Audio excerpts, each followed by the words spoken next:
Hola, muy buenos días traders. Sean bienvenidos al módulo número 3 de nuestro curso de análisis de mercado avanzado. Mi nombre es Javier Rojas y bueno, ya hemos pasado por dos módulos, el módulo número 1 y 2, enfocados absolutamente en temas que tienen que ver con análisis técnico. Y comenzamos con tal vez lo que más llama la atención de este curso de análisis de mercado avanzado, que es la sección enfocada en análisis de carácter fundamental. Bien, la parte técnica yo creo que es la más fácil de entender. Yo sé que los tips que les he entregado en el módulo número 1 y 2 son muy interesantes para poder ampliar su visión con respecto a cómo analizar cuantitativamente el mercado, pero los fundamentales siguen siendo un desafío, siguen siendo una enorme piedra en el zapato para muchos de ustedes, para mí también, por supuesto, en muchas ocasiones, sobre todo con las conferencias de prensa que muchas veces son cambiantes. Y mi objetivo a lo largo del módulo número 3 y el módulo número 4, que son los dos que van a estar enfocados en análisis fundamental, es entregarles herramientas para que conozcan mejor todo lo que está pasando en su entorno, ¿ok? Sobre todo en relación a los ciclos económicos y qué tipo de movimientos macro esto puede generar en términos de largo plazo. Por otro lado, también quiero aprovechar esta oportunidad para poder explicar algunos fenómenos curiosos que hemos visto a lo largo del último tiempo, política monetaria y política fiscal juntas, por ejemplo, trabajando en Japón. En el módulo número 4 vamos a estar viendo el Abenomics, vamos a hablar acerca de tasas de interés negativas, vamos a hablar acerca de money supply, un tema que no se toca demasiado en la literatura de trading, diría yo. Mucho foco existe en temas que tienen que ver con tasas de desempleo, con crecimiento, con inflación, pero muy poco se habla acerca de algunos temas que vamos a ver en estos dos módulos y creo de verdad que van a ser tremendamente interesantes para ustedes. Ahora, antes de iniciar, como ustedes saben también, debo ser responsable y quiero detenerme antes que todo en nuestro aviso de riesgo para que sepan cuál es el alcance de la información que voy a entregar a través de este medio. Quiero que recuerden siempre que todo lo que vamos a estar comentando tiene un foco netamente educativo. No vayan al mercado a hacer derechamente algún tipo de transacción con las cosas que van a escuchar aquí, porque todos los ejemplos que yo voy a mostrar tienen el objetivo de educar, no el objetivo de entregarles asesoría para que hagan operaciones dentro del mercado. El contexto, de hecho, puede ser completamente distinto. Si están viendo la grabación de esto, por ejemplo, que yo sé que no todos tuvieron la oportunidad de venir a ver esto en vivo y seguramente lo van a ver retransmitido, y que vayan al mercado, por ejemplo, en un momento en el cual no vamos a estar exponiendo algo en tiempo real, puede ser algo un poquito arriesgado. Bien, aunque si obviamente toman la decisión de hacer una operación, recuerden siempre seguir sus propias políticas de gestión de riesgo y sepan que no hemos hablado acerca de temas estratégicos, así que ustedes tienen también que hacer las operaciones de la manera que mejor les parezca. Ahora, antes de seguir adelante, también les quiero recordar que todos ustedes son clientes de inversiones y trading. Pueden hacernos llegar sus correos electrónicos con preguntas, con comentarios con respecto a este curso al correo electrónico clientes@inversionesytrading.com. También van a poder utilizar nuestro WhatsApp corporativo, el más 569 43 81 84 57. Y también nos van a poder ubicar a través de distintas redes sociales para que de esa forma podamos seguir en contacto, que puedan aclarar sus dudas y que puedan dar empuje a sus procesos de estudio. Ahora vamos a hablar acerca de lo que vamos a ver en este módulo, en el módulo número 3, primera parte del análisis fundamental avanzado. Y vamos a partir hablando, al igual que cuando hablamos del análisis técnico, sobre por qué el análisis fundamental supera el calendario económico. Bien, el calendario económico para las personas que hacen análisis fundamentales como la Biblia, ya es lo que todos los días consultan, quieren saber el horario de las publicaciones importantes, si es que se viene alguna publicación importante, en qué momentos del día vale la pena tener precaución con respecto a los movimientos que se puedan originar en el mercado. Y vamos a hablar acerca de por qué el análisis fundamental es mucho más que el calendario económico. Luego de eso vamos a hablar acerca de herramientas para trazar en los mapas del mercado. Bien, los ciclos económicos son los que nos interesan en este punto. Y luego de eso vamos a comenzar a hablar acerca de algunos temas contingentes que yo creo son muy interesantes. Es muy importante que además entiendan qué es lo que está ocurriendo a su alrededor. Y vamos a hablar acerca de política monetaria principalmente. Vamos a hablar acerca de programas de inyección de liquidez y su efecto histórico. Vamos a hablar acerca de money supply y de productividad. Vamos a entender las tasas de interés negativas, cosa que es muy curiosa porque es como contraintuitivo. Cuando a uno le dicen tasas de interés negativas es como si te dijesen, si ahorras te voy a cobrar, pero si te endeudas te voy a pagar. Entonces, hay países con tasas de interés negativas en este momento. Vamos a hablar un poco sobre ellas y vamos a hablar acerca de las curvas de tasas de interés de largo plazo y su efecto en el corto plazo. Bien, como pongo acá abajo, las noticias son algo complejos, sí que lo son, pero ¿podemos hacer como que no existen? No. Si ustedes quieren avanzar en su, se podría decir, desarrollo como traders. La parte noticiosa, créanme, no van a poder dejarla de lado si son los mejores analistas técnicos de la Tierra, pero no entienden lo que está ocurriendo a su alrededor. Sus probabilidades de tener éxito en el mercado caen drásticamente, así que después de esto, espero puedan combinar este conocimiento con su conocimiento técnico para llegar a tener una estrategia un poco más íntegra en relación al movimiento del mercado, no que solamente sigan un indicador que se cruza para arriba, por ende hay que comprar. No, la idea es que puedan tener un análisis cada vez más completo y eso es lo que voy a buscar entregarles por medio de los dos módulos que vienen, que van a estar 100% enfocados en temas de análisis fundamental avanzado. Entonces, vamos a meternos de lleno en la parte de análisis fundamental y vamos a hablar en primera instancia porque es mucho más que el calendario económico. Bien, entonces, como les dije, primero una introducción. Vamos a hacer un pequeño contraste entre traders experimentados, traders que están recién comenzando. Bien, el temor de prácticamente todos los traders en el mercado son los fundamentales, ¿ok? Son impredecibles, son impactantes, muchas veces confunden, son muchas veces eventos disruptivos que a veces generan mucha volatilidad en el mercado y son los enemigos del mejor amigo de todos, que es el análisis técnico. El análisis técnico yo creo que es lo que a todos nosotros nos da sustento para poder operar en el día a día. A todos nos gustaría que el mercado tuviese un movimiento netamente cuantitativo, sin embargo, no es así. Hay momentos de disrupción y las noticias son las que ocasionan estos tipos de movimientos que son tan incómodos de seguir a veces y que los traders intentan solucionar con un recurso. ¿Cuál es ese recurso? El calendario económico. Bien, típicamente el trader que preguntas va a responder al calendario económico. Si hay noticias interesantes calendarizadas para el día, cuáles son las expectativas, si se superan las expectativas o no. Bien, si por ejemplo el número que aparece es verde o rojo y tratar de relacionar eso con los movimientos del mercado. Bien, es algo suficiente para salir del paso, diría yo. Yo creo que es el mínimo esperable en cuanto a lo que puede llegar a ser un trader en el mercado. Obviamente todos tenemos que consultar el calendario económico, pero me parece que consultar por noticias que están calendarizadas en el día, saber qué es lo que se espera, saber si apareció verde o rojo, saber si se superaron las expectativas o no, es total, completa y absolutamente insuficiente. Creo que hay que ir mucho más allá, hay que profundizar más en nuestro análisis y además hay que considerar también que el calendario económico, aunque incluya noticias de bancos centrales, aunque incluya estados de resultados trimestrales, aunque incluya muchas cosas, habitualmente tiene algunas cosas que de ninguna manera les va a mostrar. Bien, y por ende son estos espacios vacíos en los cuales nosotros podemos tener espacio para cometer errores, lo cual evidentemente no es óptimo. Entonces, ¿qué es lo que le falta al calendario económico? De partida, lo primero que le falta son detalles, ¿ok? Por ejemplo, un calendario económico les va a decir que fue, que se anunció, por ejemplo, una conferencia de prensa hoy a las 10 de la mañana, o que hoy a las 6 de la tarde existe una conferencia de prensa. Pero el calendario económico no les va a decir qué fue lo que se dijo en la conferencia de prensa, no les va a decir cuál ha sido la tendencia que ha tenido una noticia a lo largo del último mes, sino que lo estándar es que les diga qué fue lo que pasó el mes pasado, cuál es la expectativa, cuál es la cifra de ahora.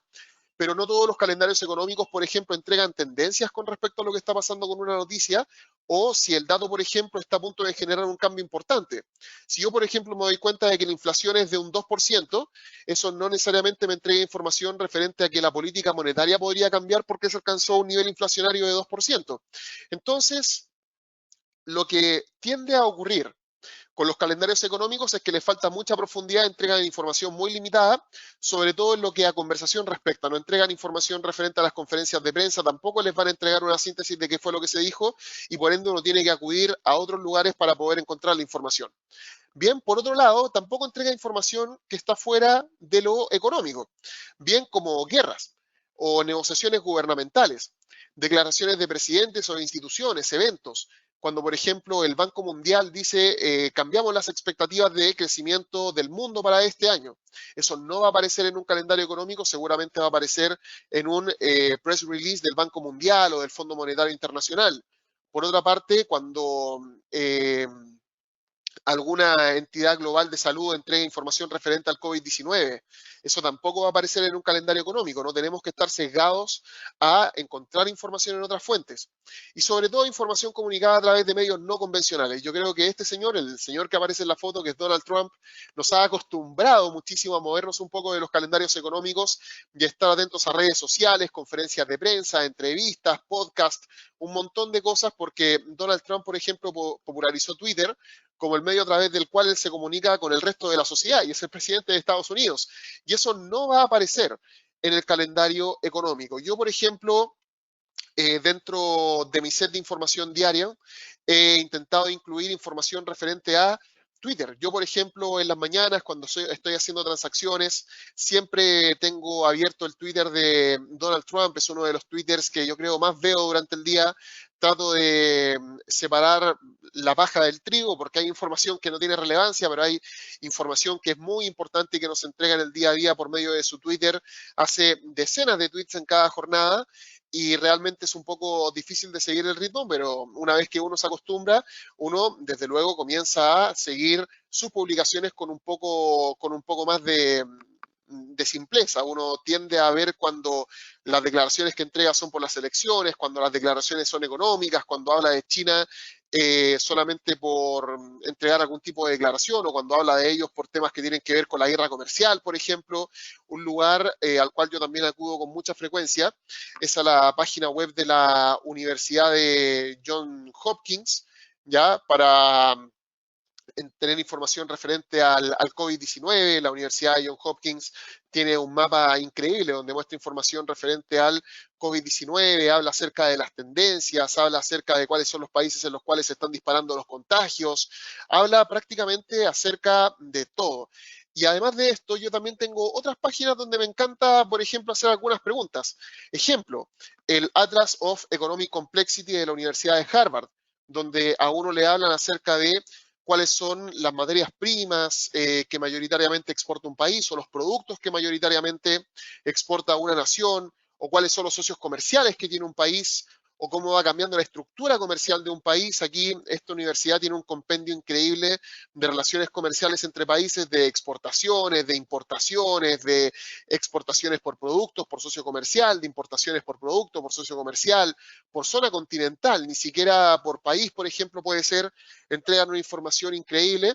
Y por otro lado, otras páginas que también me gusta consultar de vez en cuando es Trading Economics, que es una página web que es un compendio de estadísticas de distintos países. Ya, si yo, por ejemplo, me voy a Countries, me voy a Estados Unidos, bien, y comienzo a ver otras fuentes de información aquí, por ejemplo, como el Producto Interno Bruto, el crecimiento del Producto Interno Bruto, bien, el sector de labor, por ejemplo, solicitudes de desempleo, trabajos vacantes, ofertas de empleo, jobless claims, unemployment rates. Puedo ver todo esto acá. Puedo ver lo que ha ocurrido en los últimos 25 años. Puedo realmente tener acceso a grandes fuentes de información, y esto no lo tiene un calendario económico. Y lo que les sugiero es que ustedes se acostumbren a generar su propio set de páginas web en las cuales consultar información. Por ejemplo, Twitter para Donald Trump, en la Universidad de Johns Hopkins, su página web sobre el COVID-19, el Atlas of Economic Complexity para tener información referente a cómo funcionan los países por dentro, Trading Economics para poder encontrar información bien recopilada sobre distintos países a nivel global en temas de crecimiento, empleo, inflación, sobre políticas monetarias, sobre gobierno, sobre negocios, sobre un montón de cosas. Fíjense que aparece incluso información de taxes, discúlpenme, de impuestos. ¿Ok? Por ejemplo, aquí está la Corporate Tax Rate, que en Estados Unidos a partir de el año 2018 cayó un 35, un 21% por la reforma tributaria de Donald Trump. Y si yo, por ejemplo, me voy al máximo, me voy a dar cuenta de que la tasa de interés la tasa impositiva, discúlpenme, que está aplicando Donald Trump en este momento, es parecida a la tasa impositiva que se estaba aplicando en los tiempos previos a la Segunda Guerra Mundial. Es realmente una tasa de interés una tasa de impuestos muy baja en comparación a las tasas modernas que había tenido Estados Unidos a lo largo del último tiempo, y esto es algo que evidentemente impacta al mercado, y aquí es donde yo encuentro información. Bien, y eso es lo que yo espero de todos ustedes, que además de tener acceso a un buen calendario económico, como el que van a encontrar en Inversiones y Trading. Nosotros tenemos un gran calendario económico dentro de nuestra página web. Complementen esto con otras fuentes de información. ¿Por qué? Porque necesitan tener acceso a información del gobierno. Necesitan tener acceso a información, por ejemplo, referente a estadísticas, no solamente el dato en tiempo real, sino que a la historia que hay detrás del dato. También es muy importante que tengan información y que conozcan los países. Por ejemplo, a mí cuando escuché que Donald Trump iba a negociar con los mexicanos sobre un nuevo acuerdo comercial para el intercambio bilateral y dijo los mexicanos no van a tener nada que hacer, sonaba como algo tremendamente soberbio, pero cuando yo, por ejemplo, me voy a México y veo sus exportaciones por socio comercial, me voy a dar cuenta de que Estados Unidos es el país al cual se va cerca del 76% de las exportaciones de México. Así que la verdad no tenía mucho poder de negociación porque prácticamente todo lo que produce, 75 de cada 100 cosas que produce México se van a Estados Unidos. Por ende, si Estados Unidos los presiona, evidentemente no tenían mucho espacio para poder negociar y los acuerdos entre Estados Unidos y México, negociados por supuesto al pulso de Donald Trump, con este nivel de compromiso que tiene México con Estados Unidos, era muy difícil que México se ofreciera algún tipo de contraposición en esa negociación. Pero fíjense, por ejemplo, lo distinto que ha sido esto cuando nosotros, por ejemplo, nos vamos a China, vemos sus exportaciones por socio comercial y nos damos cuenta de que envía el 18% de sus exportaciones a Estados Unidos. Bien, mientras tanto, United States, ya que es Estados Unidos, envía aproximadamente el 8,39% de sus exportaciones a China. Bien, cuando inició la guerra comercial, si ustedes se fijan, China no se doblegó.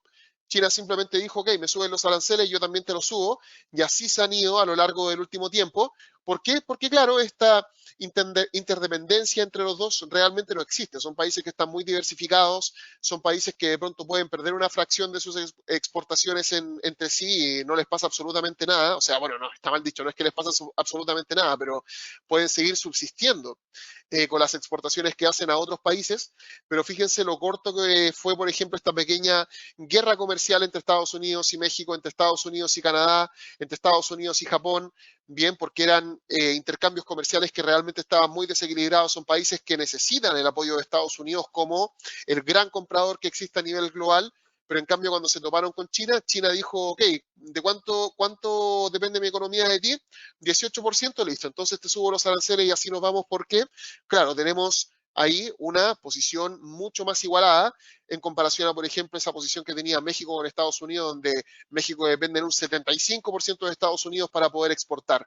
Era tremendamente complicado y de verdad fue algo, por supuesto, que se podía ver venir si ustedes hubiesen tenido acceso a esta información. Entonces, ¿cómo hacer frente a este inconveniente? Este inconveniente de tener que estar atento a tantas cosas, porque igual puede ser abrumador. Yo les estoy diciendo ahora que el calendario económico no es que no sirva para nada, pero es demasiado limitado y que tienen que conocer al país en el cual están invirtiendo. Si están invirtiendo en divisas, índices, materias primas, tienen que tener conocimiento del país, tienen que saber cuál puede ser el impacto político, tienen que saber cuáles son las cifras históricas, tienen que saber un montón de cosas y uno dice, oh, ¿cómo voy a hacer esto? Porque en realidad es bastante complejo estar atento a tantas variables. Y yo tengo tres sugerencias que yo creo que les van a servir muchísimo. ¿Ok? Sugerencia número uno, foco. Ya, el análisis de un portafolio excesivamente extenso hace que sea prácticamente imposible seguir el ritmo de las publicaciones. Por lo tanto, es imperativo diseñar un portafolio con una cantidad limitada de activos o que sean de familias acotadas. Yo, por ejemplo, llevo casi 9 años ya en el mercado, estoy ahí al borde de la década y dentro de mi portafolio yo creo que opero entre 8 y 10 instrumentos financieros distintos. Ya es un portafolio que para muchos se escucha como un portafolio muy limitado. Uno diría, oye, una persona que lleva 8 años en esto, que tiene una academia de trading, que ha trabajado en brokers por prácticamente 8 años, que ha operado acciones, divisas, índices, materias primas, opciones, lo que ustedes quieran en estos 8 años, es muy raro que tenga un portafolio de unos 10 activos financieros distintos. Pero la verdad no es tan raro porque, si les soy honesto, seguir 20 para mí sería imposible porque mientras más activos sigo, disminuye la calidad de mi análisis porque no puedo estar atento a tantas variables. ¿Ya? Entonces, punto uno, seleccionen un portafolio que les sea fácil de seguir, pero síganlo con profundidad, ¿ya? Y ese es el paso número 2 para hacer frente a este inconveniente, la profundidad. No solo vean números, razónenlos, entiéndanlos, contrasten movimientos pasados con publicaciones pasadas, evalúen trayectorias y grado de sorpresa, no solamente si el número es o no bueno en relación a las expectativas. Vean, por ejemplo, cuando la inflación aparezca sobre las expectativas, si la inflación viene bajando y este es solamente un pequeño repunte, o si la inflación viene consistentemente superando las expectativas. No es lo mismo, como vamos a ver un poco más adelante. Y necesito que evalúen trayectorias, grados de sorpresa, el volumen, por ejemplo, dependiendo de la noticia que estén observando, etcétera, etcétera, etcétera. Y de paso número 3, entiende el impacto de los ciclos económicos en el activo en que opera. ¿Ok? No se enfoquen en ver un instrumento financiero como algo estático.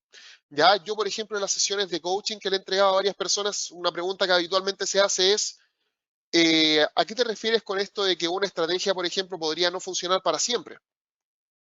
Una estrategia derechamente no va a funcionar para siempre, tiene que ir mejorando con el tiempo, tiene que ir sufriendo iteraciones, porque las condiciones de mercado cambian. Ya hay un ejemplo sumamente sencillo que les quiero entregar, y para esto necesitamos ir a ver un gráfico. Bien, porque hay un indicador que, por ejemplo, les va a servir para darse cuenta de que el mercado tiene distintas etapas. Bien, y ese indicador se llama VIX. Ya, fíjense lo rayado que lo tengo para que vean que de verdad lo analizo de vez en cuando. Bien, el VIX es el tan llamado y conocido índice del miedo. Porque el VIX no es un activo financiero que suba y baje en base a promedios móviles o cosas de ese estilo.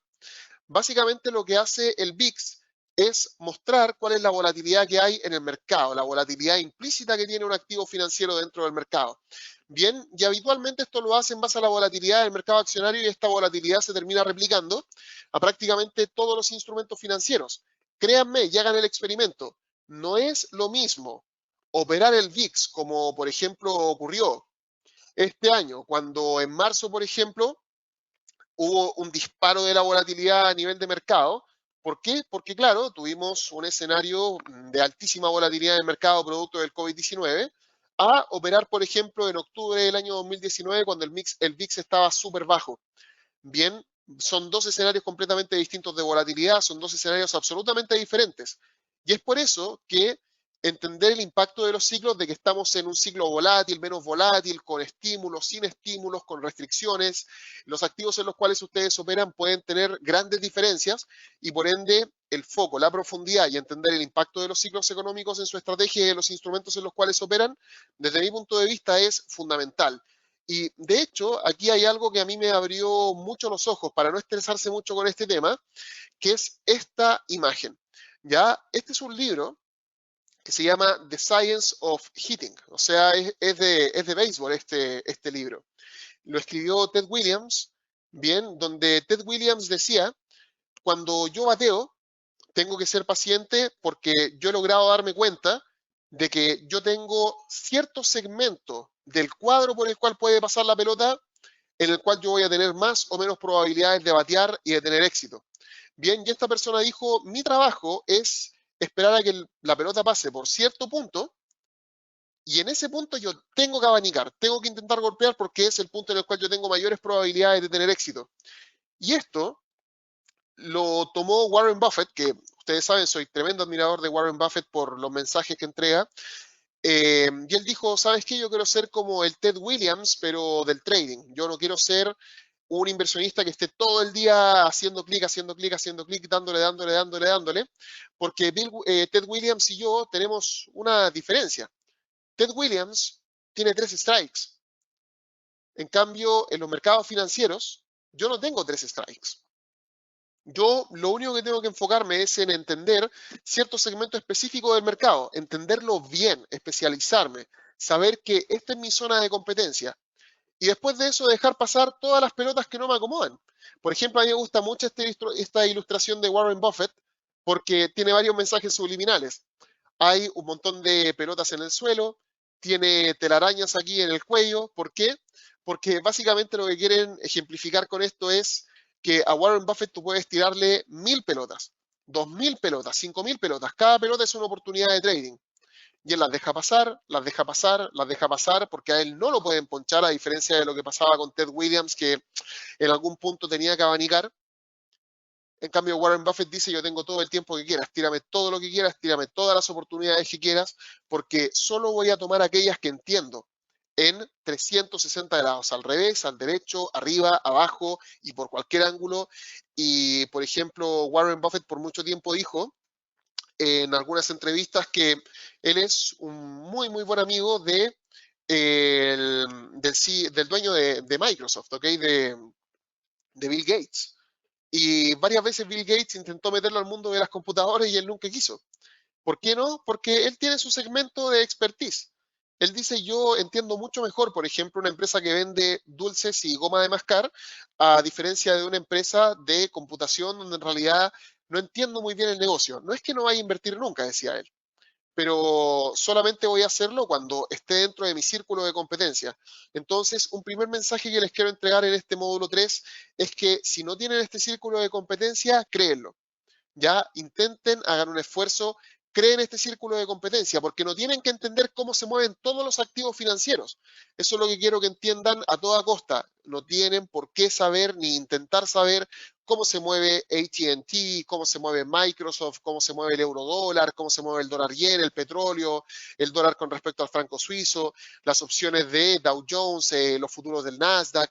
Bien, hay una infinidad increíble de instrumentos financieros dando vuelta en el mercado, pero ustedes tienen que ser buenos en 1, 2, 3, 4, 5, 10 o los que puedan, pero tienen que tener este círculo de competencia y todo lo que esté por fuera de este círculo de competencia simplemente lo dejan pasar. ¿Por qué? Porque el círculo de competencia es algo mucho más profundo del calendario económico, realmente saber sobre un activo. Y cuando pase una pelota por su círculo de competencia, entonces ahí tienen que batear, porque ese es el momento. De hecho, Warren Buffett en muchas entrevistas cuando se le ha consultado cuál es el peor error que usted ha cometido, él nunca dice invertir en una empresa a la que le fue mal. Él dice saber que yo tenía que invertir y no hacerlo, porque se me congelaron las piernas o porque dudé en un último minuto, porque algo pasó.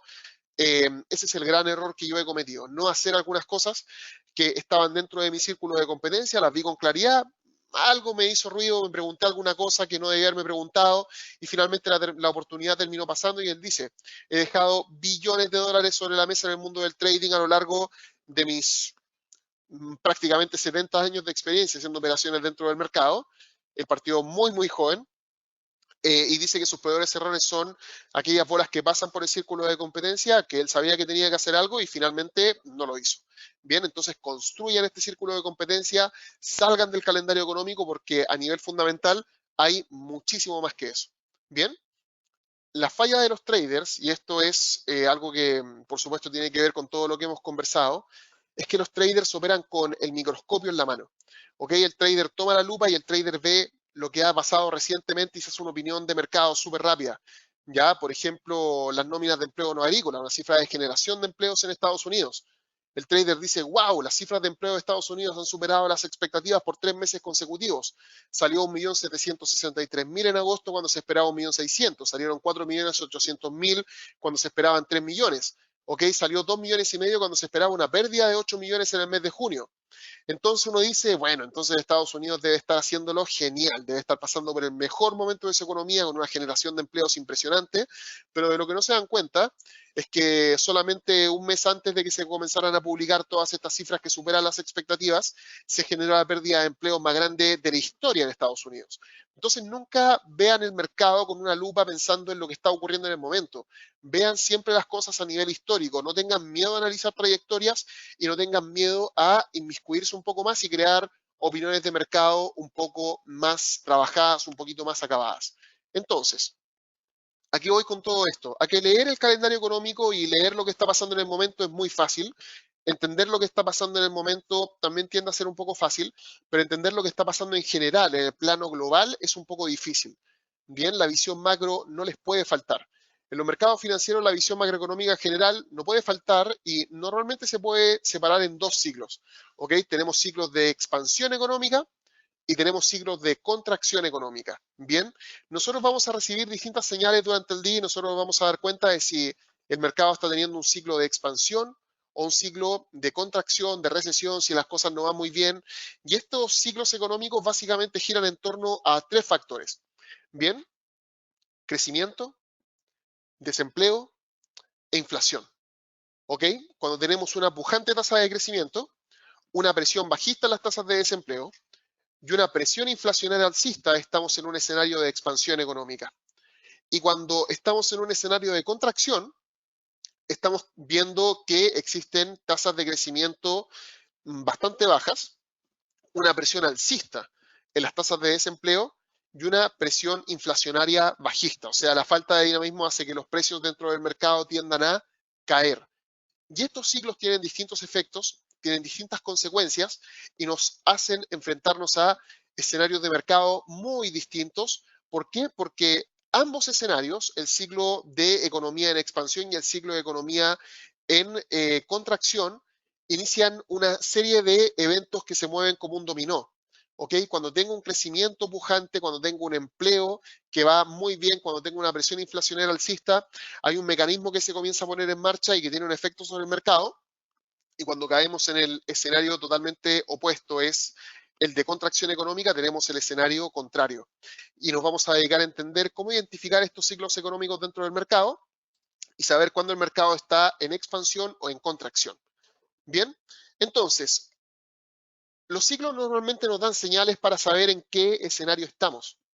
Bien, no muchos tienen algo a qué aferrarse cuando viene algún cambio de rumbo porque no saben cómo identificarlo, ¿ya? Y quiero que nos imaginemos que partimos con un escenario positivo para ver cuándo el escenario positivo se comienza a arruinar, cuándo comienza el escenario negativo y viceversa, ¿ya? Entonces imaginémonos que estamos en un escenario de altísima expansión, ¿ok? Que el mercado va muy bien y vamos a ver qué es lo que está pasando con el crecimiento, el empleo y la inflación.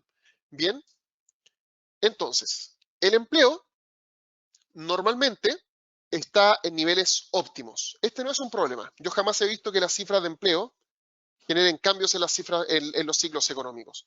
Bien, las bajas tasas de desempleo, altas tasas de participación, altas cifras de generación de empleo, bien, no tienden a ser un problema, son características de los buenos momentos que puede llegar a vivir una economía, bien, y esto desde luego es algo que hemos visto bien a lo largo de la historia y no necesariamente implica que algo malo puede llegar a pasar. Evidentemente uno comienza a sospechar que algo puede ocurrir si es que el desempleo se mantiene en niveles extremadamente bajos durante mucho tiempo. Sin embargo, hay algunos países que han logrado tasas de desempleo persistentemente bajas, como Japón, por ejemplo, y al mismo tiempo eso no ha generado ningún descalabro dentro de la economía. Así que por el lado del empleo, bien. Bajas tasas de desempleo no tienden a ser un gatillante de que exista algún cambio a nivel de mercado. Bien, por otro lado, el crecimiento. Cuando las cosas van bien, el crecimiento a tasas altas, de manera persistente, puede convertirse en un problema teóricamente hablando. ¿Ya? O sea, que el empleo esté bajo, la verdad, nunca va a gatillar absolutamente ninguna reacción de parte de nadie porque no se ve como un problema. Pero cuando el crecimiento está en niveles altos y pujantes, eso sí puede ser un problema. Bien, eso sí puede generar algunos desequilibrios, como por ejemplo la enfermedad holandesa. Eso desde luego puede ser un inconveniente. Si quieren documentarse un poco más sobre esto, pueden hacerlo accediendo a la bibliografía. Bien, y por otro lado, también ustedes pueden, por supuesto, aquí darse cuenta de que el crecimiento pujante tiende a tener una alta relación con los niveles óptimos de empleo. Cuando el empleo obviamente está en niveles bajos, habitualmente esto se asocia a momentos en los cuales existe un crecimiento pujante, una necesidad muy alta de que nuevas personas sean contratadas, y esto no necesariamente es un problema. A todos yo creo que nos gustaría vivir en una economía con bajas tasas de desempleo, con un crecimiento pujante que nunca se detenga, que siga así para siempre. ¿Ya? Y vean el caso de China, por ejemplo, un país que ha tenido cifras extremadamente altas de crecimiento a lo largo del último tiempo. Es un país en franco ascenso que hace 3 décadas solamente destaca por su enorme población, no destacaba por nada más. En cambio, ahora lo que tenemos es un país que ha tenido un rendimiento increíble y que no ha sido un problema. De hecho, ha sido algo que ha sido muy admirado a nivel global. Entonces, ¿cuál es el problema? ¿Qué es lo que puede desarmar un ciclo optimista, un ciclo de alto crecimiento, de bajas tasas de desempleo? ¿Cuál es la clave de los ciclos económicos? La clave de los ciclos económicos siempre, siempre es la inflación. ¿Ok? ¿Por qué? Porque quiero que ustedes entiendan lo siguiente.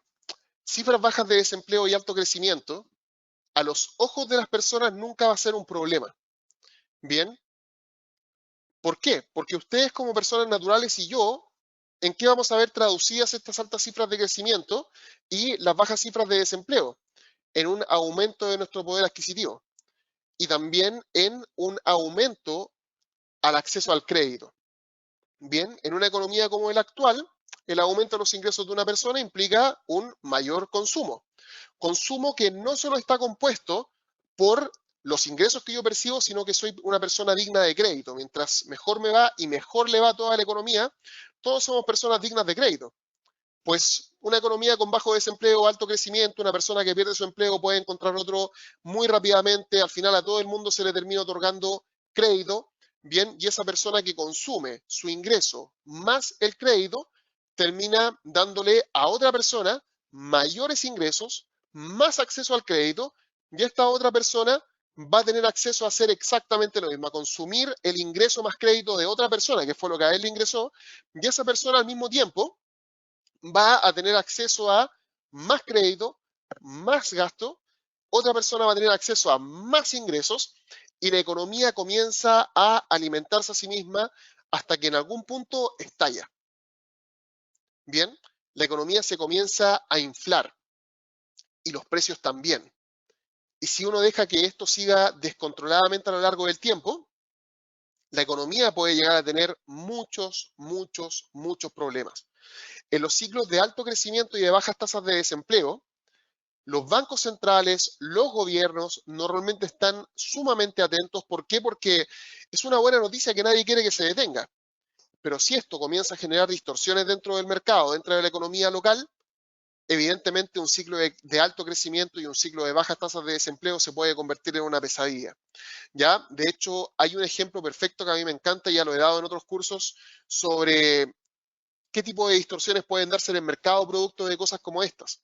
Bien, y un gran ejemplo es la crisis de los tulipanes de los Países Bajos, de Holanda. Muchos también lo conocen así en Latinoamérica. Eh, donde se generó un frenesí, donde los tulipanes en algún momento del año 1600 se comenzaron a transar como si fuesen activos financieros. Bien, las personas comenzaban a invertir todo su dinero en tulipanes. Y además de eso, comenzaron a adquirir deuda para poder comprar tulipanes.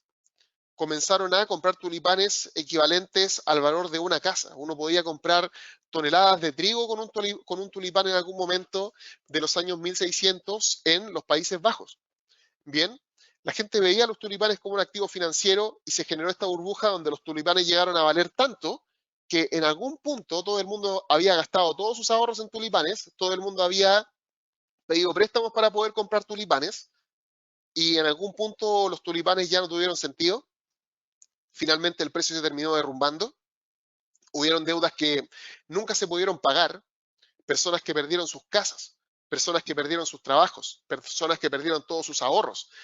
Holanda cayó en una crisis horrible después de esta crisis de los tulipanes, pero algo que a la gente no le cuentan, porque la gente también cree que esto se produce como una distorsión en el mercado financiero, entre comillas, porque era el mercado de tulipanes, pero se trataban como activos financieros, es que en los Países Bajos, justo antes de que ocurriese esto, hubo un apogeo económico enorme, enorme. El apogeo económico que había en los Países Bajos en la previa de la crisis de los tulipanes fue gigantesca. Todo el mundo tenía dinero, venían de niveles de crecimiento altísimos durante las últimas décadas, de muy buenas cifras de empleo, de que todo el mundo fuese digno de crédito, de que todo el mundo tuviese acceso a un negocio, de que todo el mundo tuviese acceso a empleo. Al final, ese apogeo económico fue lo que comenzó a generar distintas distorsiones dentro del mercado. Bien, y una de esas distorsiones fue la crisis de los tulipanes, donde todo el mundo al tener dinero, ¿qué es lo que quiere hacer uno cuando tiene dinero? Trabajar lo menos posible y que el dinero trabaje solo para generar más dinero. Entonces, ¿qué fue lo que hizo toda la gente? Ok, tengo mucho dinero, me sobra, ¿qué es lo que hago?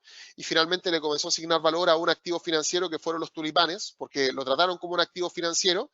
Pero aquí, claro, la gente piensa que la crisis de los tulipanes se originó porque sí, pero en realidad se originó porque Holanda, los Países Bajos estaban teniendo un excelente rendimiento económico durante las últimas décadas, donde finalmente en el mercado uno nunca sabe por dónde va a explotar la burbuja, pero en algún punto va a estallar. Así como en Estados Unidos, por ejemplo, en el año 2008 estalló en el sector inmobiliario. Estados Unidos venía de un apogeo económico enorme, donde todo el mundo tenía dinero, donde las tasas de desempleo eran bajísimas, donde los niveles de crecimiento eran altísimos, donde los niveles de actividad económica eran muy altos, pero donde la deuda se comenzó a disparar. La deuda se comenzó a disparar. La gente tenía la misma opinión que con los tulipanes. La gente decía, mira, con los tulipanes yo voy a comprar un tulipán y lo voy a vender mañana por más dinero. Lo mismo pasaba en Estados Unidos. Invertir en una casa era seguro porque el valor de las casas nunca caía. Y finalmente había tanta seguridad en que la gente iba a encontrar empleo, en que todo el mundo iba a pagar sus deudas, que finalmente se le terminó prestando dinero a todo el mundo, aunque no tuviese trabajo, aunque no tuviese activos, aunque no tuviese nada. El valor de las casas se comenzó a inflar y finalmente todo se derrumbó en el momento en el que la gente ya no pudo seguir pagando sus casas y cuando intentaron vender las casas nadie las quería comprar. Ahí la burbuja estalla. ¿Bien? Entonces, así es como inician los ciclos económicos negativos. Normalmente tenemos un ciclo económico positivo, que está seguido de un ciclo económico negativo, después de un ciclo económico positivo, después de uno negativo y así sucesivamente, donde lo normal es que las cosas estallen por el lado de la inflación, pero se podría decir, indicio de que podrías tener un ciclo inflacionario y algún tipo de distorsión en el mercado, son cifras de crecimiento muy persistentes y cifras de empleo persistentemente bajas y alto acceso al crédito, alto acceso a la deuda. Y eso es lo que nos mete en un problema. Ahora, hace mucho tiempo la teoría económica se dio cuenta de que no era eficiente mantenerse en estos ciclos de crisis. Después nos va bien. Crisis, después nos va bien. Crisis, después nos va bien. Y así sucesivamente a lo largo del tiempo. Entonces, ¿qué fue lo que se creó? Lo que se creó fue el Banco Central. El Banco Central hace un esfuerzo enorme, ¿ya? Siempre y cuando sea un buen banco central, ahí vamos a hablar acerca de qué es lo que es un buen y un mal banco central. El Banco Central hace un gran esfuerzo por hacer que estos ciclos económicos no sean como una montaña rusa de emociones arriba y abajo. Bien, el Banco Central de lo que se preocupa es que las cosas no se vuelvan tan buenas como para que se comiencen a generar burbujas dentro del mercado y que las cosas no sean tan malas tampoco para que no andemos tristes todo el tiempo. El Banco Central básicamente lo que hace es tratar de aplastar un poco la economía cuando está creciendo demasiado, antes de que se generen distorsiones, y cuando las cosas van mal, el Banco Central intenta hacer que las cosas vuelvan a la normalidad. Es como si el Banco Central dijese, hay un óptimo de crecimiento, hay un óptimo de empleo, hay un óptimo de inflación, y nos vamos a mantener ahí. Es como un personal trainer. Yo siempre he explicado así la función de los bancos centrales. Bien, porque véanlo así, imagínense una persona que se mata haciendo ejercicio, que corre las 24 horas del día, se va a morir de un infarto. Y una persona que se come 20 hamburguesas al día y que nunca ha corrido una cuadra, también se va a morir, también de un infarto. Entonces, hay un punto medio en el cual hay un óptimo. Hay un punto medio donde la persona se puede comer 5 hamburguesas, pero aún así puede correr 10 kilómetros, ¿ok? Porque puede comérselas en el transcurso de un mes y al mismo tiempo correr 10 kilómetros 3 veces a la semana y de esa forma va a poder correr 10 kilómetros en una competencia y se va a poder comer 5 hamburguesas sin ningún problema. Bien, pero hay un punto medio y los bancos centrales intentan mantener al mercado dentro de este punto medio por medio de políticas monetarias, que básicamente tienen que ver con estimular o desincentivar al mercado a que lleve a cabo ciertas prácticas. Bien, ahora, con lo que acabamos de hablar, creo que se hace muy claro el por qué el Banco Central tiene que ser independiente del Estado. Porque todas estas distorsiones, sobre todo distorsiones raras, porque uno dice, ¿cómo crecer tanto va a ser malo? Ya hablamos que alto crecimiento desencadena bajas tasas de desocupación. Sin embargo, lo que generan cuando tú juntas ingresos más deuda y eso es igual a consumo, el problema que generas aquí es presión inflacionaria. ¿Ya? Es un ciclo completo. Imagínense a un Estado que tenga el control del Banco Central, que es el que se encarga de que estas cosas no se distorsionen mucho, sino que se muevan a cierto ritmo. Imagínense a un Estado que se da cuenta de que estamos con altísimo crecimiento, tanto crecimiento que puede llegar a ser peligroso, ha durado mucho tiempo, ya eso al mismo tiempo se traduce en bajas tasas de desocupación y eso a su vez se traduce en que los ingresos más la deuda se convierten en consumo, no en ahorro, nadie está ahorrando porque las cosas van tan bien que para qué vas a ahorrar y se comienza a generar presión inflacionaria. ¿Ustedes creen que un gobierno va a decir antes de las elecciones, por ejemplo, oye, frenemos un poco el crecimiento, veamos si aumenta un poco la tasa de desocupación, pero a niveles no muy altos, tratemos de incentivar el ahorro, ¿ya? Para que la deuda y el ingreso no se convierta en un consumo desenfrenado y tratemos de bajar la presión inflacionaria. ¿Ustedes creen que van a hacer eso? ¿Ustedes creen que un gobierno va a hacer, antes de una elección, por ejemplo, que el crecimiento vaya más lento, que aumente un poquitito la tasa de desocupación, pero hasta un nivel óptimo? Incentivar a que la gente ahorre, no que consuma. Y al mismo tiempo ejercer presión bajista sobre la inflación, ni loco. Ni loco. Si lo que a ellos les conviene para su eslogan de campaña es, fíjense todo lo que está creciendo la economía, fíjense cómo tengo las tasas de desempleo, todo el mundo puede salir y comprarse un iPhone, todo el mundo puede viajar, todo el mundo puede hacer lo que quiera, todo el mundo tiene enormes ingresos. Ahorrar, no, ahorre, ni hablar, ni hablar. Usted salga y consuma. Total, el día de mañana se gana un sueldo de nuevo, el día de mañana va a tener la oportunidad de ahorrar. ¿Y sabe qué? Si se quiere comprar una casa, todo el mundo es digno de crédito, así que vaya y cómpresela sin ahorros, financiamiento de 100% y no va a pasar absolutamente nada. Oiga, ¿y qué pasa con la inflación? No se preocupe de la inflación, si finalmente los ingresos y la deuda le van a ayudar a cubrir la presión inflacionaria. Y además de eso, bueno, si sube la inflación y la empresa en la que usted trabaja sube los productos, entonces usted va a poder cobrar un poquito más caro también.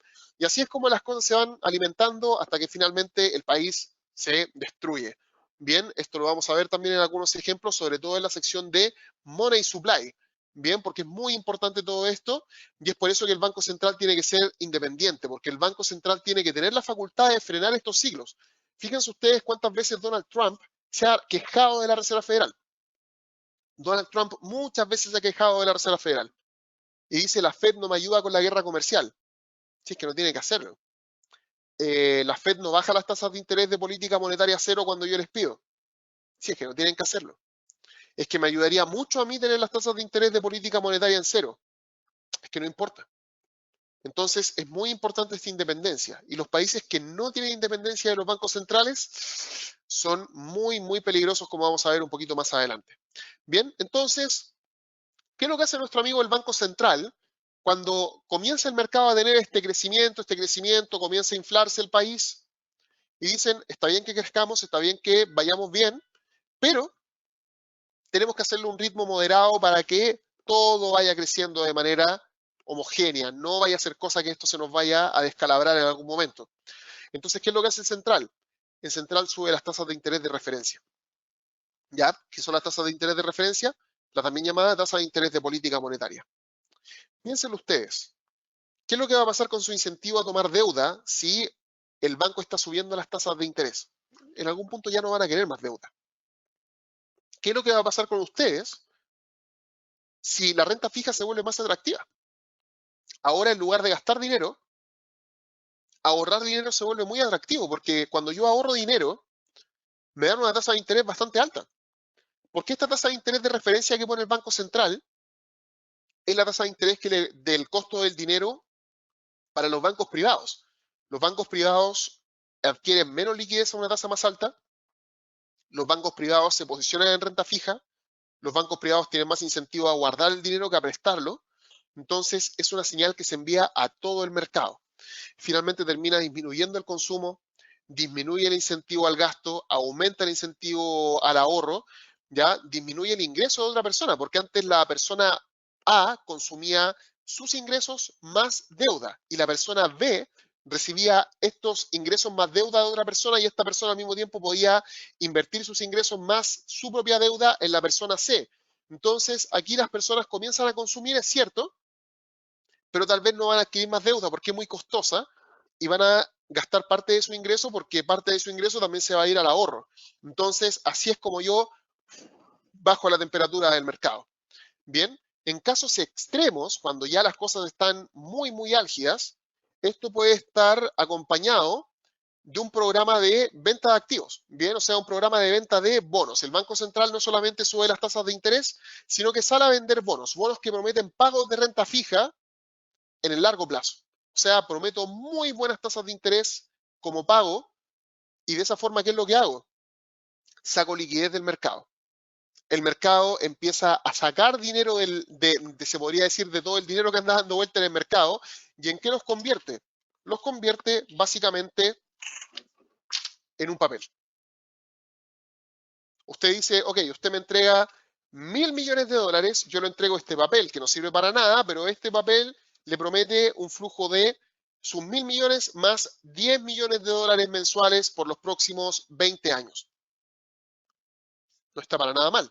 Entonces, tome esto, ahí está el papel, ahí están los 1.000 millones y listo. Se fueron 1.000 millones del mercado. Y el mercado se queda con un papel. Y cuando una persona le va a pedir dinero al banco, ¿el banco qué es lo que va a decir? ¿Qué hago? ¿Le presto dinero a esta persona o tomo el dinero y lo voy a invertir en un bono del gobierno o en un bono del Banco Central? Mejor prefiero invertirlo en un bono del Banco Central, porque una persona con un poquito de riesgo ya no la quiero. Si total puedo ir a buscar tasas de interés a otro lado y es 100% seguro.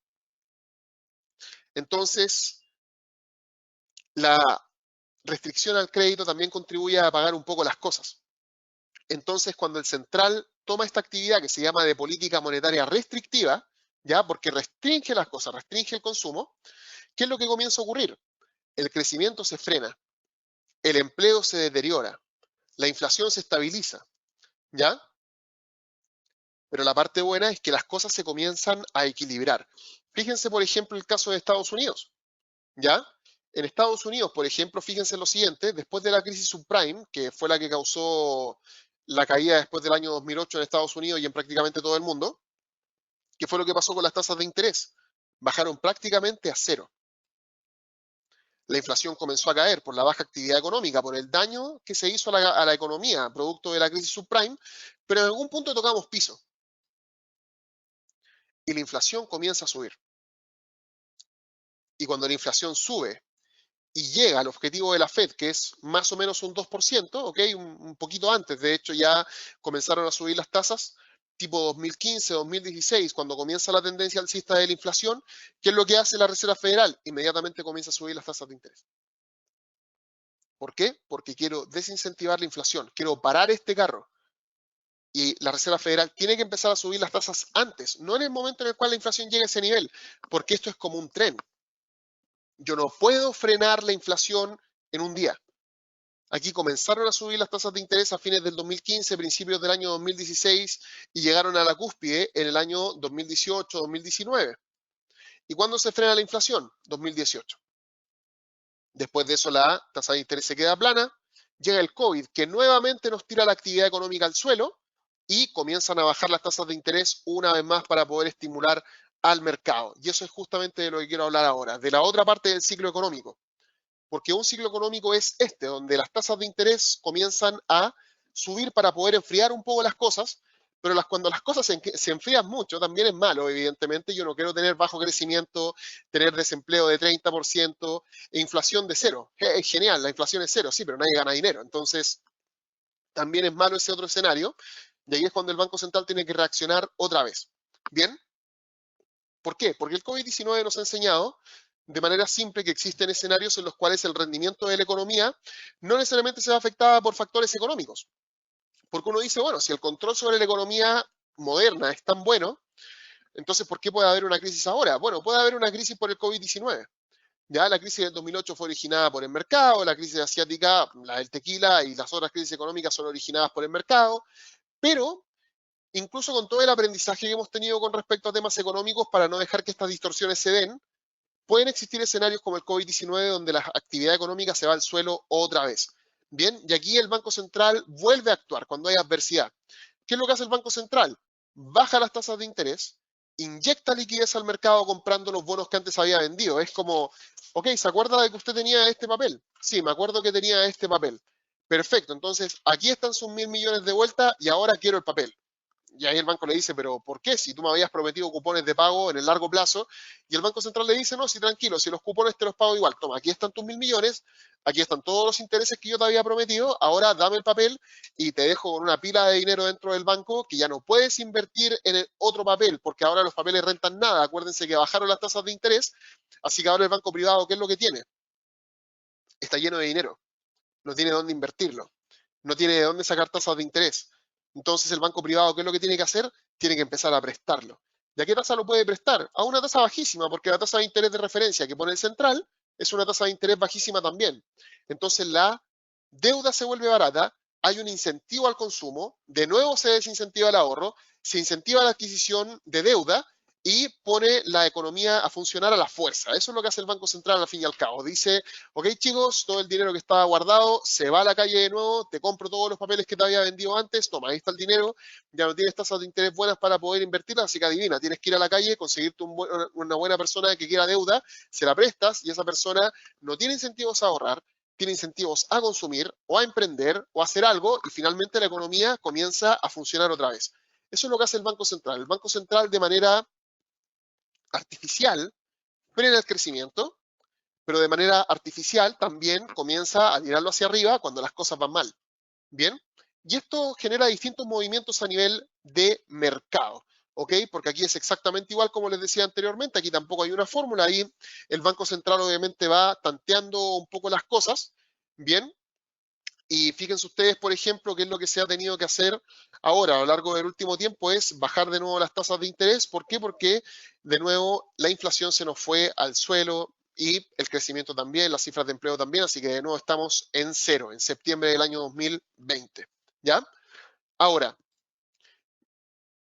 a lo largo del tiempo, la economía se ha visto golpeada por una serie de crisis muy significativas. Bien, como el COVID-19, la guerra comercial de Estados Unidos y China, el Brexit, la crisis subprime, la crisis de crecimiento e inflación de Japón en las últimas décadas. Bien, y esto ha gatillado distintas reacciones de parte de distintos bancos centrales que se han visto enfrentados a momentos de tanto estrés que uno dice, ok, entiendo esto de los ciclos económicos, de cómo se controlan, de cómo yo voy controlando el crecimiento, cómo voy controlando la inflación, cómo voy controlando el empleo. ¿Por qué lo hago? Porque también hay que entender el objetivo que tienen los bancos centrales por detrás. No solamente saber que lo hacen, sino que saber por qué lo hacen y también saber qué tipo de impacto económico tiene esto. ¿Ya? ¿Por qué? Porque no es suficientemente bueno entender solamente qué es lo que está haciendo un banco central y el por qué, el cómo y el cuándo, sino que qué impacto económico tiene, eso lo vamos a ver entre este módulo y el siguiente. Así que no se preocupen, tenemos tiempo para poder conversarlo. En este punto solamente quería que supieran cómo funciona el ciclo económico y cómo los bancos centrales van regulando esto. Mañana, de hecho, vamos a hablar incluso acerca de también cómo el Estado regula estos ciclos. Bien, pero sabemos que a lo largo de las últimas 2 décadas los momentos de estrés dentro del mercado han sido enormes. Del 2000 para adelante han pasado muchas cosas. ¿Ya? Crisis subprime, Brexit, guerra comercial, el COVID-19, la crisis de crecimiento de Japón, la crisis del tequila, la crisis.com, entre fines y principios de la década del 2000. Bien, el mercado ha tenido tantos shocks durante las últimas décadas, sobre todo durante la última década, que se ha llegado a estímulos muy extremos, bien, que pueden generar distorsiones dentro de la economía y eso pone un poquito nervioso al mercado en algunas ocasiones. Y quiero que hablemos en esta ocasión sobre algunos estímulos poco ortodoxos, porque así como el mercado intenta los bancos centrales mantenerlo dentro de una zona de equilibrio, en algunas ocasiones el riesgo de salirse de este equilibrio, incluso con los estímulos convencionales, que son moviendo la tasa de interés y moviendo la cantidad de dinero que está circulando en el mercado, no ha sido suficiente. Entonces vamos a hablar acerca de algunas cosas que han pasado, acerca del programa de inyección de liquidez y su efecto histórico en el mercado. Vamos a hablar de money supply versus productividad. Vamos a entender las tasas de interés negativas y vamos a hablar de la curva de tasa de interés de largo plazo. Entonces, partamos con el programa de inyección de liquidez, que tiene que ver con, de nuevo, este papel. El programa de inyección de liquidez básicamente consiste en que si yo no puedo hacer que el mercado salga de la crisis bajando las tasas de interés, tengo que comenzar a inyectar liquidez, que la liquidez fluya por todo el mercado. Recuerden que la única institución que puede imprimir dinero es el Banco Central. Entonces el Banco Central literalmente puede imprimir todo el dinero que se necesite para poder traer estos papeles de vuelta, para traer los papeles de vuelta al Banco Central y tirar mucha liquidez al mercado. Bien, y esto se hizo muy patente después de la crisis subprime del año 2008. Bien, la crisis subprime del año 2008 hizo que el quantitative easing, que es el programa de inyección de liquidez dicho en inglés, se presentara frente al mercado como algo excepcional. Fíjense cómo venía aumentando el money supply. El money supply, por si acaso, es el dinero que está dando vueltas dentro del mercado. Venía aumentando en las últimas décadas, pero a un ritmo algo cansino, algo flojo, muy lenta la subida que se venía dando en el money supply. Pero en algún momento esto se comenzó a disparar. Fíjense lo siguiente, en todo este intervalo de tiempo, después de la crisis subprime, la crisis fue tan profunda que finalmente tuvieron que llenar de liquidez el mercado. ¿Qué es lo que piensan ustedes que pasó cuando comenzaron a llenar de liquidez el mercado? ¿Qué fue lo primero que se imaginaron? Bueno, con esta inyección de liquidez deben haber generado un enorme nivel de inflación. Deben haber generado un enorme nivel de inflación. Y por otro lado, después, claro, aquí se nota que tuvieron que quitar el programa de inyección de liquidez, fíjense, cuando la economía se comienza a estabilizar lo quitan, pero producto del COVID-19 han tenido que comenzar otra vez a inyectar liquidez al mercado. Esto es algo que pone muy nervioso a todo el mundo. De hecho, si se han fijado, durante el mes de septiembre han habido grandes turbulencias dentro del mercado accionario, porque básicamente cuando se habló con la Reserva Federal, ¿qué fue lo que dijo la Fed? Vamos a seguir inyectando liquidez, vamos a seguir manteniendo las tasas bajas. Y la gente decía, ¿hasta cuándo? Mientras sea necesario. Se espera que el 2021, que el 2022, que el 2023 sigan siendo años en los cuales se apliquen estímulos. Y hay un enorme nivel de nerviosismo por lo que pueda pasar con la inflación. Por eso, cuando a uno le dicen, oye, la única solución que hay es seguir inyectándole dinero al mercado y mantener las tasas bajas, o sea, no incentivar el ahorro y dejar que la deuda sea prácticamente gratuita, el mercado se comienza a poner un poco nervioso y eso es lo que ha pasado en septiembre. Ahora, históricamente, ¿esto qué es lo que ha implicado? Que la inyección de liquidez ha gatillado un gran momento en el mercado accionario. ¿Ya? Para mí las inyecciones de liquidez son siempre un sinónimo de un crecimiento en el mercado accionario, siempre y cuando no se les escape la inflación. Eso es sumamente importante. Mientras la inflación se mantenga a raya, los programas de compra de activos financieros, ¿en qué se traducen? En mayor consumo, más flujo de caja para las empresas, en menor valor del dólar americano. Así que como activo de refugio no tiende a ser muy apreciado. Entonces, el mercado gira su mirada hacia el mercado accionario. Además de esto, el mercado al mismo tiempo de renta fija no renta mucho porque las tasas de interés están prácticamente en cero. Así que el dinero que yo tengo, que me consigo prácticamente gratis, ¿en qué lugar lo voy a invertir? En el mercado accionario. A lo largo de la última década, los programas de inyección de liquidez sumados a las tasas de interés en niveles cero han mantenido al mercado accionario con una tendencia alcista muy pronunciada. ¿Hay dudas en el camino? Por supuesto, sobre todo cuando se habla acerca de la inflación. Ahí hay que tener cuidado, hay que poner un paralelo. Pero fíjense, por ejemplo, en el movimiento que tuvo a lo largo de este tiempo, donde fue la crisis subprime, inyección de liquidez y tasa cero.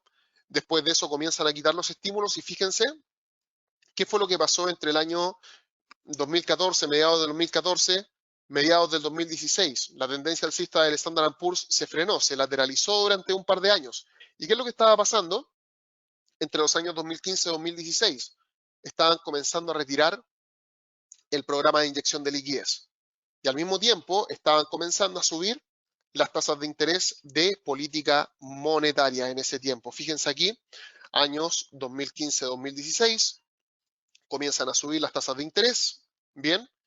Y esto finalmente, ¿qué es lo que termina gatillando? Que el mercado mire hacia la renta fija y que por ende el mercado accionario no se vea muy beneficiado. Y además de eso, el dólar comienza a recuperar terreno. ¿Por qué? Porque, claro, la cantidad de dólares dando vuelta en el mercado disminuye. Cuando la oferta de algo disminuye, ¿qué es lo que ocurre con la demanda? Estable incluso, va a hacer que el activo aumente de valor. Entonces, el efecto histórico de los programas de inyección de liquidez, siempre y cuando no hayan problemas con la inflación, tienden a generar alzas dentro del mercado accionario. En el mercado de divisas, el efecto que uno podría esperar es que el dólar americano se devalúe. ¿Por qué? Porque uno dice, ok, entonces hay una gran cantidad de dólares americanos dando vueltas por el mercado ahora. Por ende, ¿qué es lo que yo puedo esperar? Lo que yo puedo esperar es que aquí el mercado se vuelva loco, con el dólar cayendo con mucha fuerza, porque si estoy aumentando la liquidez dentro del mercado a un ritmo gigantesco, entonces el valor del dólar tiene que caer. Y fíjense que en los últimos años el valor del dólar ha venido subiendo y uno dice, ah, bueno, entonces esta teoría que tú tienes no se aplica muy bien. La verdad, lo que pasó aquí fue que todo el mundo se vio obligado a aumentar sus niveles de liquidez. Fíjense aquí, por ejemplo, aquí tenemos el Banco de Japón aumentando sus niveles de liquidez. Aquí tenemos el Banco de la Reserva de Australia aumentando sus niveles de liquidez. Bien, tenemos también, por ejemplo, al Bank of Canada aumentando sus niveles de liquidez con el COVID-19 hasta niveles estratosféricos. Y tenemos al Banco Central Europeo aumentando también los niveles de liquidez disponibles dentro de la economía. No es que el dólar americano se haya apreciado mientras aumentaba la cantidad de dólares dentro del mercado, sino que alrededor del mundo tanto se vieron obligados a aumentar sus niveles de liquidez, tantos bancos centrales comenzaron a imprimir dinero, que finalmente lo que terminó pasando fue que el dólar subió, pero subió por efecto de que el resto también estaba haciendo exactamente lo mismo, y tal vez a una mayor intensidad a la cual lo estaba haciendo Estados Unidos. Y por eso finalmente el dólar americano terminó subiendo en este tiempo. Pero esto no es un sinónimo, ¿ya? Esto no es un sinónimo de que, entonces hay una mayor inyección de liquidez, así que el dólar sube de valor. No. En este marco de tiempo, lo que terminó ocurriendo fue que el dólar era débil, pero el resto de sus contrapartes era más débil. Por ejemplo, aquí en Chile, en estos años, 2012, 2013, 2014, el peso chileno, que era una moneda, bueno, que es una moneda exótica, en esos años vivía un tremendo momento. ¿Por qué? Porque, claro, no tenía el mismo ritmo de inyección de liquidez que, por ejemplo, tenía el dólar americano. Y fíjense, por ejemplo, cómo estaba comportándose el peso chileno en ese tiempo con el programa de inyección de liquidez desde la crisis subprime. Fíjense que la crisis subprime, cuando recién empezó, el peso chileno valía 640, o sea, el dólar valía 640 pesos chilenos, y en el 2012 llegó a valer como 440, y después de eso se demoró años en llegar a los niveles que están acá, ¿ya? Y fíjense en qué años llega la cúspide de nuevo, 2015, 2016, cuando se comienza a retirar el programa de inyección de liquidez y cuando comienza a subir las tasas. Entonces, esto demuestra que el dólar americano no es que haya pasado por un buen momento. Lo que realmente pasó fue que sus contrapartes también estaban inyectando liquidez. Entonces, fue un momento muy complejo para no solamente el dólar americano, sino que para el resto de las monedas. Pero los programas de inyección de liquidez, ¿qué es lo que generan? Un vuelco al mercado accionario, así que el mercado accionario comienza a subir y la moneda del país que está inyectando liquidez comienza también a disminuir de valor y ahí es bueno hacer que se empareje con una moneda que no está inyectando liquidez. Esa es la tarea del trader en ese punto. Se está inyectando una tonelada de liquidez al mercado, perfecto. Entonces voy a ir a buscar al país que no está inyectando liquidez para hacerlo chocar con esta moneda que está inyectando una cantidad enorme de liquidez. ¿Y dónde puedo ver eso? Lo puedo ver en Trading Economics. Aquí yo puedo irme a la sección de Countries, voy a ir a cualquier país, como por ejemplo Chile, y después de eso voy a ir a la sección de Money y voy a ir a Money Supply. Bien, el Money Supply es lo que a mí me va a entregar información referente a las inyecciones de liquidez. Y fíjense ustedes cómo viene esto a lo largo del último tiempo en Chile. Las inyecciones de liquidez, sobre todo ahora con el COVID-19, se han intensificado muchísimo, muchísimo. ¿Y cómo va el dólar con respecto al peso chileno? Horrible, arriba, súper, súper arriba. ¿Y cuándo comenzó a caer? Cuando Estados Unidos comenzó su programa de inyección de liquidez, que es mucho más fuerte que el chileno. Pero en el último tiempo, mientras se llevaba a cabo la inyección de liquidez en Chile y en Estados Unidos se retiraba la liquidez, ¿cómo venía el dólar con respecto al peso chileno? Hacia arriba, pero a más no poder. Bien, pero en los tiempos en los cuales Estados Unidos estaba haciendo una inyección de liquidez grosera, en Chile venía subiendo el money supply, pero a un ritmo muchísimo menor, así que ahí el peso chileno se hizo el control del par. Bien, así que ese es el efecto que tiene la inyección de liquidez en casos extremos, cuando tienen que llenar el mercado de dólares, de euros, de libras, de francos suizos, la moneda del país se devalúa, el mercado accionario saca a reducir toda su potencia, porque finalmente todo se traduce en consumo, así que todo cae en el mercado accionario, y eso es lo que tiende a ocurrir en este tiempo. Bien, entonces, ojo cuando se anuncian programas de inyección de liquidez, porque son buenos momentos como para poder ir a buscar alternativas dentro del mercado. Ahora, alguien aquí podría decir, bueno, hay un caso muy emblemático aquí en Latinoamérica de un país que está inyectando muchísima liquidez al mercado todo el tiempo, que es Argentina.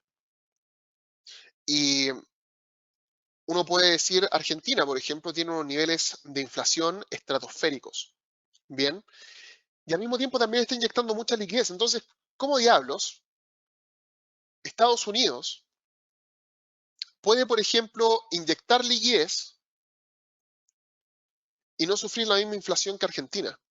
¿Cómo puede Argentina hacer prácticamente lo mismo que está haciendo Estados Unidos y sufrir de una inflación anual de 40%. ¿Cómo es posible? Y tiene que ver con la relación de inyección de liquidez y productividad. Ustedes tienen que hacer la siguiente relación. Hay una relación que se puede hacer para poder entender esta relación de inyección de liquidez y productividad que es muy sencilla. Imagínense el Producto Interno Bruto de un país, todo el Producto Interno Bruto de un país completo, y lo divido por el money supply, o sea, todo el dinero que está circulando dentro de la economía. Y yo esto lo divido, ¿ya? Yo divido estas dos cosas, hago una división de Producto Interno Bruto, partido por todo el money supply, por todo lo que está dando vueltas en el mercado. ¿Eso qué es lo que me va a dar? Eso me va a dar el precio. Bien. La relación entre el money supply y el Producto Interno Bruto, a mí me va a dar el precio. No, disculpen, aquí lo puse al revés. Era money supply dividido Producto Interno Bruto. Ahí sí. ¿Ya? O sea, todo lo que está circulando dividido por lo que produce el país. A mí me va a dar, ok, me va a dar un precio que básicamente es una relación que a mí me va a permitir medir la inflación. Si yo veo que el money supply se dispara, pero el Producto Interno Bruto se mantiene plano o bajista, entonces el precio aumenta. Este es un gran driver de inflación. Si yo voy a inyectar liquidez, si yo voy a hacer que suba el money supply, yo tengo que hacer que el Producto Interno Bruto suba al mismo ritmo o a un ritmo mayor para que el precio no se dispare, para que esta división entre todo lo que produce una economía y todas las divisas que andan dando vuelta dentro de la economía no se dispare. Y esto es lo que ha hecho muy bien Estados Unidos y la mayoría de los países a nivel global. ¿Por qué? Porque en Estados Unidos, por ejemplo, fíjense, esto es, ¿ya? Lo que ha venido haciendo Estados Unidos con su Producto Interno Bruto. Ha tenido un crecimiento increíble. Recién ahora, el año 2020, tiene una curva por el COVID-19. Pero Estados Unidos tiene un nivel de producción, un nivel de productividad, un nivel de Producto Interno Bruto que se condice con el fuerte nivel de inyección de liquidez que ha tenido durante el último tiempo. Pero fíjense lo que pasa con Argentina. En Argentina, el money supply, ¿dónde va? Aquí arriba. Fíjense el nivel exponencial con el cual está imprimiendo dinero el Banco Central argentino. Y uno dice, ok, pero la producción a lo mejor lo sostiene. ¿Cómo va la producción? El Producto Interno Bruto, fíjense cómo va. ¿Creciendo? Ok. Pero hace algunos años ya comenzó a caer. Y fíjense lo que está pasando con la inflación. La inflación entre el año 2005-2010, ¿ya? La inyección de liquidez existía, pero fíjense lo que estaba pasando. El país producía. Después de eso, el intervalo 2010-2015, sigue la inyección de liquidez y el país seguía produciendo. Después de eso, del 2015 al 2020, se dispara completamente la inyección de liquidez. Se dispara completamente la inyección de liquidez, pero del 2015 al 2020, ¿qué fue lo que pasó con la producción? Tiene todos estos baches, ¿ya? Fíjense, aquí baja, sube, después de eso se desploma. ¿Y qué pasa con la inflación? Se va al diablo. Una buena forma de saber si un país va a tener problemas es relacionar el money supply con el Producto Interno Bruto, no con la variación porcentual, con el PIB en sí. Y si ustedes ven que el money supply está creciendo y que el Producto Interno Bruto no lo hace, que el país no es productivo, que no tiene ningún dinamismo, finalmente lo que se termina traduciendo es en inflación. Entonces, esto es lo que ha hecho Estados Unidos muy bien para poder aguantar el money supply y por eso sigue siendo, ¿ya? Por eso sigue siendo, si se puede decir de alguna forma, una moneda de mucho valor. ¿Por qué? Porque está sostenido por un alto nivel productivo. Yo tomo el money supply, lo divido por el Producto Interno Bruto del país, hago el match y tiene sentido. Pero lamentablemente en un país como Argentina, por ejemplo, la producción se está yendo al diablo y al mismo tiempo siguen inyectando liquidez. ¿Y qué constante hay aquí? Que el Banco Central depende del gobierno. Este es el peligro de que el Banco Central dependa del gobierno. Esta es la respuesta de por qué no solucionamos los problemas económicos imprimiendo dinero para que todo el mundo tenga dinero. sería una pregunta válida que podría ser un niño, por ejemplo. Un niño en la escuela podría levantar la mano y decir, profesor, ¿por qué? O profesora, ¿por qué no imprimimos dinero? ¿Por qué no le damos $10.000 a cada persona que existe para que nadie tenga hambre? Que el niño lo está haciendo con la mejor de las intenciones, la pregunta. Es una solución que yo creo que a todo el mundo se le ha pasado por la mente. ¿Por qué no imprimir dinero para todo el mundo? Esta es la razón. Porque si todo el mundo tiene dinero, nadie tiene incentivos a levantarse en la mañana. Si nadie tiene incentivos a levantarse en la mañana, nadie produce absolutamente nada. Como la producción cae y los bienes escasean y todo el mundo tiene dinero, al final, ¿qué es lo que termina pasando? Que esos pocos bienes se venden al mejor postor, oferta y demanda, como siempre. El mejor postor tiene mucho dinero y el segundo mejor postor también tiene mucho dinero. Y hay una manzana para vendérsela a 20.000 personas porque no hay más manzanas. Y eso es lo que termina gatillando la inflación. Eso es lo que termina generando estos dominós gigantes que se van cayendo. Entonces, cuando ustedes vean Banco Central que depende del Estado, cuidado ahí porque puede ser extremadamente peligroso. Bien, y estos son los desequilibrios que se generan y al final termina siendo una crisis total. Bien, ahora, también se han visto otras situaciones donde algunos países han puesto las tasas de interés en terreno negativo. ¿Qué significa eso? Incentivo al ahorro nulo. De hecho, ahorras y te cobro. Incentivo al crédito alto. Tengo muchos incentivos a tomar créditos. ¿Por qué? Porque no es que el dinero me lo regalen. Acuérdense que tasas de interés del Banco Central en terreno negativo no quiere decir que todos los bancos privados tengan las tasas de interés en negativo. Bien, es una tasa de interés referencial. Pero va a ser casi gratis el dinero que ustedes se van a conseguir. Incentivo al consumo, alto. Incentivo a ver buenas cifras de empleo, alto, porque como la actividad económica es alta, finalmente eso termina traduciéndose en un alto dinamismo que permite contratar a personas consistentemente. El problema aquí nuevamente es la inflación, ya en las tasas de interés negativas. Y tenemos un par de ejemplos bien emblemáticos de cuál es el efecto que las tasas de interés negativas han tenido en el mercado, porque uno se puede espantar con mucha facilidad, pero la verdad las tasas de interés negativas no han demostrado tener un efecto distinto al que tienen las tasas de interés bajas y cercanas a cero. Por ejemplo, esto es Japón, esto es Suiza, bien, Japón a la derecha, Suiza a la izquierda. Estas son las tasas de interés en terreno negativo, donde a partir del año 2015 las bajaron a negativo en el Swiss National Bank y en el mismo año las bajaron a terreno negativo en el Bank of Japan.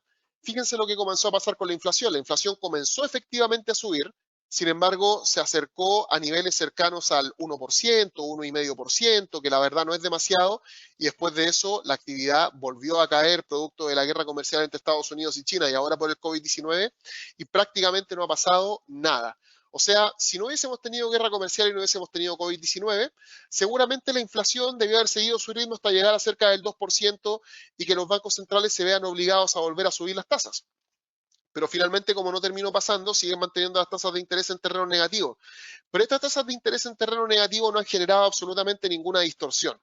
Ya no han generado ninguna distorsión desde el punto de vista que te explote la inflación en la cara, no, es un efecto muy similar a tener las tasas de interés de política monetaria cercanas a cero, ¿ok? Son estratégicas estas tasas de interés que se ponen en terreno negativo porque con las tasas de interés en cero prácticamente el mercado no reaccionó.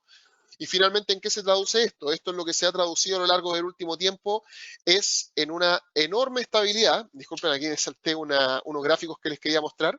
Esto se ha traducido en una enorme estabilidad cambiaria, porque fíjense en lo siguiente, qué es lo que ha pasado, por ejemplo, con el dólar con respecto al yen japonés desde que comenzaron a poner las tasas de interés de política monetaria en cero, ¿ok? A partir del año 2016. Esto al mismo tiempo se ha visto contrarrestado por un alto grado de debilidad en el dólar americano, excepto al principio. Porque fíjense que mientras en Japón se bajaron las tasas de interés a cero, en Estados Unidos, acuérdense, ahí fue cuando comenzaron a subir las tasas de interés. El dólar en un comienzo destruyó al yen japonés, o sea, lo hizo pedazos, pasó de valer prácticamente 100 a valer prácticamente 116, o sea, subió cerca de un 16, 17% casi, entre los meses de octubre y octubre del 2016 y enero del 2017. Pero después de eso, como en Estados Unidos tuvo que retomarse el tema de la inyección de liquidez, tuvieron que empezar a bajar las tasas de interés de nuevo, las dos monedas se han mantenido muy equilibradas durante el último tiempo. Y esto tiene que ver con que ambos son débiles, porque ambos están aplicando estímulos bastante agresivos, pero ninguna puede sacar ventaja muy clara de la otra. ¿Por qué? Porque básicamente no hay un incentivo mayor a comprar una o la otra. Las dos están haciendo políticas monetarias tremendamente expansivas. En este último tiempo, como en Estados Unidos se ha comenzado a inyectar muchísima liquidez en comparación a Japón, por eso el yen japonés está tomando el control de esta paridad de nuevo, pero como siempre ocurre, las tasas de interés en terreno negativo disminuyen el valor de la moneda base y le dan fortaleza a sus contrapartes, siempre y cuando las contrapartes tengan argumentos para subir también. Y en el caso del franco suizo, fíjense, es un calco. Es prácticamente lo mismo lo que ha venido ocurriendo en este tiempo. Fíjense, ha estado tremendamente estable el dólar con respecto al franco suizo, porque a pesar de que las tasas de interés de Suiza están prácticamente en cero, en Estados Unidos también se han mantenido muy cercanas a cero durante la mayor parte de este tiempo, o por lo menos ha seguido la inyección de liquidez. ¿Y cómo ha operado el mercado durante el último tiempo? Con una caída en el dólar con respecto al franco suizo. ¿Por qué? Porque el franco, si bien tiene tasas de interés negativas, de todas maneras, en Estados Unidos siguen teniendo las tasas de interés en niveles muy bajos y siguen inyectando liquidez, así que de nuevo hay que contraponer ambas posturas. Bien, pero en definitiva, la diferencia que existe entre ambos es que básicamente una tiene tasa de interés en cero, la otra tiene tasa de interés en terreno negativo, pero de nuevo, no necesariamente implica que va a generar algún tipo de desequilibrio. Para mí, hasta el momento han tenido prácticamente los mismos efectos que han tenido las tasas de interés cercanas a cero, no hay por qué verlas como algo distinto. ¿Ya? ¿Por qué? Porque no han demostrado generar presión inflacionaria en economías altamente desarrolladas, que son las únicas que se han atrevido a poner las tasas de interés en terreno negativo. Y además de eso, cuando ha habido presión inflacionaria, el mercado se ha topado justamente con estos momentos macro en los cuales vuelve a caer la inflación y desde luego ha sido muy interesante verlas en terreno negativo porque han desmitificado muchas cosas, no han generado desequilibrios por ahora, no han generado grandes descalabros económicos, no ha pasado prácticamente nada. Así que cuando les digan tasas de interés en 0,25, tasas de interés en menos 0,1, ese 0,35 de distancia que tienen, la verdad, hasta el momento no ha marcado grandes diferencias. Y lo que sí ha hecho es hacer que el mercado accionario rinda muy, muy bien. Cuando un banco central tira las tasas de interés a terreno negativo, ¿qué es lo que está haciendo? Está diciéndole al mercado, no hay renta fija, porque prácticamente no paga nada. Al mismo tiempo, la moneda del país no vale nada. ¿Por qué? Porque claro, no quieres tenerla. ¿Para qué te sirve? Solamente para consumir, pero a ti como inversionista no te sirve para absolutamente nada. Entonces, ¿quién saca partido de todo esto? ¿Dónde termina todo el money supply? ¿Dónde termina el consumo? ¿Dónde termina la inversión con ingresos más deuda en el mercado accionario? Y fíjense, por ejemplo, cómo ha venido reaccionando el índice accionario suizo, bien, el SSMI, bien, que es el índice de mercado de Suiza. En este caso, ustedes pueden darse cuenta de que desde que bajaron las tasas de interés a terreno negativo, fíjense, 2016 estaba aquí en el piso muy estable y después de eso pasó de 7.900, casi 8.000, a valer prácticamente 11.200 en el último tiempo. Después con el COVID-19 cayó, ¿ya?